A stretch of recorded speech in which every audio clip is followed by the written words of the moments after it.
Hello guys, good morning. And for today, we will tackle about the universe. But first, let me ask you, who created the universe?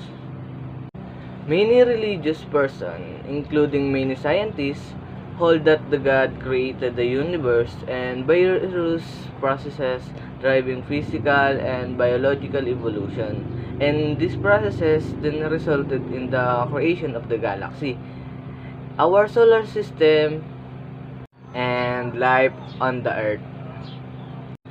Then the universe is all up about space and time. The content including planets, star, galaxy, and all others form of the matter and energy. The Big Bang theory is the prevailing cosmological description of the development of the universe. The best supported theory of the universe origin center of an event known as the Big Bang theory. This theory was born of the observation that another galaxy are moving away from our own at greater speed in all directions, as if they had all being propelled by an unsight explosion force. The Big Bang theory learned about the explosion that started in how the universe grew from the size of an atom to encompass everything in existing today. Scientific origin of the universe. Van der Drum, a Big Bang literative, the accelerating universe, plasma cosmology, the standard model, the alpha and the omega. It's out of control. Then the widely accepted theory for the origin and evolution of the universe is the Big Bang model, which state that universe began as an incredible hot, dense point growth 13.7 million years ago. These are the nebular hypotheses of Laplace, the planetesimal hypothesis of Chamberlain and and the capture theory of C. Darwin theory of lethal friction is scarcely distinct hypothesis but is mentioned separately on account of its application to of all of the another.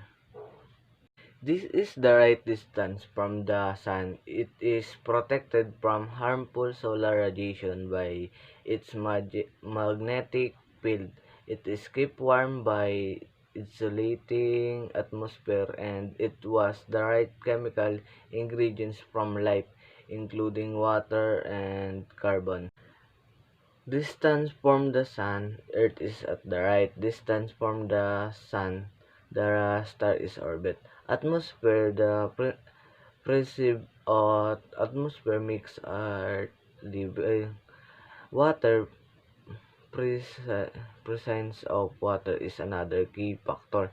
Time for evolution, Earth is lucky to have a star as long living as the sun. The internal figure of the Earth. The Earth is made of the three different layers: the crust, the mantle, and the core. This is the outside layer of the Earth, and it's made up of solid rock, mostly basalt and granite.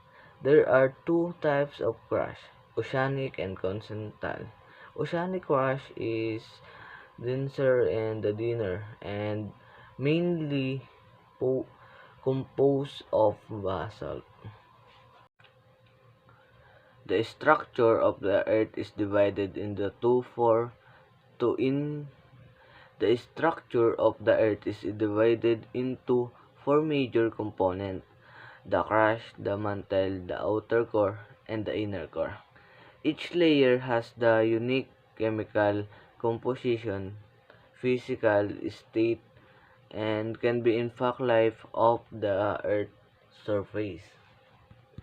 The oobleck or spheroid or oobleck Ellipsoid is an ellipsoid of evolution obtained by rotating an ellipse about its shorter axis. It is a regular geometric shape that mostly nearly approximate the shape of the Earth. A spheroid is describing the bigger of Earth, the Earth, or the celestial body is called a reference ellipsoid. The structure of the Earth is divided into two layer. These layer are both physical and chemical different. The Earth was an outer solid layer called the crust, a high basalt layer called the mantle, a liquid layer that is the outer part, the core. Co- Called the outer core in solid center called the inner core.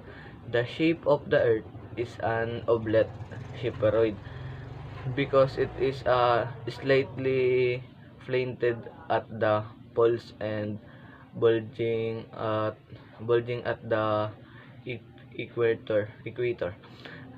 Then the boundaries between this layer were discovered by the seismograph, which is show the wave vibration band of the layer during earthquake between the earth crash and the mantle is boundary called the moho. It was the first discovery of the major change in the Earth structure as the one goes deeper. The crust is the outermost layer. The Earth it is made of solid rock. It mostly made of lighter element, silicon, oxygen, aluminum. Because of this, it is known as cell. Silicon equals to cell C. Aluminum is equals to Al or PESEC. The mantle is the layer of the earth right below the crust. It is made mostly of oxygen, silicon, and the heavier element. Magnesium, it is known as SiMa. Se for silicon and Ma for magnesium or MAPEC. The mantle itself is divided into layers. The uppermost part of the mantle is solid, and from the base, the crust, it is made up for heavy rock, porosity. The continental and oceanic plates, including both the crust proper and this uppermost solid layer of the mantle, together this must make up the lithosphere. The lithosphere plates float on the semi-liquid astronosphere below. Upper atmosphere below magma. Lower asthenosphere, lower mantle. The Earth core is made of solid iron and nickel, and this is about 5,000 to 6,000 degree. Outer core is the liquid layer below the mantle. Inner core is the very center of the earth. And the earth consists of the four subsystems across whose boundaries matter and energy flow. The atmosphere, air, biosphere, living and things, hy- hy- hydrosphere is water, and lithosphere is land. The lithosphere consists of the ground formation we walk on the inner layer, mantle in the crust. The atmosphere is made up of different type of gas, such as the oxygen, nitrogen, carbon dioxide, and the mixture of gases that are responsible for the chemical function. Then, the hydroxide consists of all the solid genus and liquid water of the planet. And the biosphere consists of everything started from the